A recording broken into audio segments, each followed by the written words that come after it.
Well, one man is still on the run tonight after a robbery at a credit union on the south side of Corpus Christi. Yeah, police say he got away with an unknown amount of cash from the Gulf Coast Federal Credit Union on Rodfield Road at Saratoga. But for a while, police were less concerned about what he took than what he left at that location. Our Michelle Pedraza has the latest on this top story. Michelle?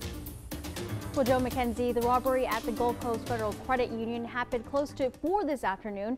But before police could start their investigation, the Corpus Christi bomb squad was called out as an item was left behind by the suspect.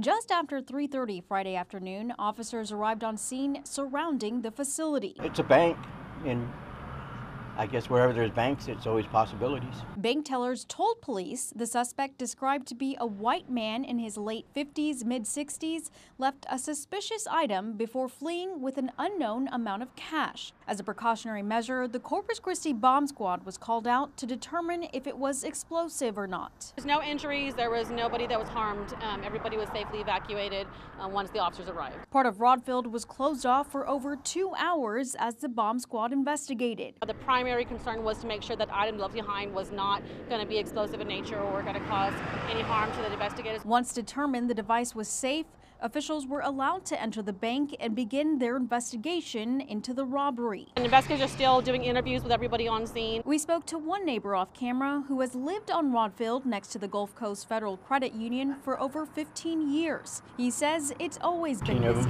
Nothing like this has ever happened? Never happened. Safe place, safe area. The way the world's being nowadays, it could happen anytime, anywhere, many times. And police described the suspect to be a 6-foot-tall white man in his late 50s, mid-60s. He did have white facial hair, and he was last seen leaving the bank wearing a long-sleeve button-up shirt, blue jeans, brown cowboy boots, and a brown straw cowboy hat. He was also wearing eyeglasses with a black rim. If you do see him or anybody who fits this description, you're urged to call police with more information. That number is 886-2600. Joe McKenzie.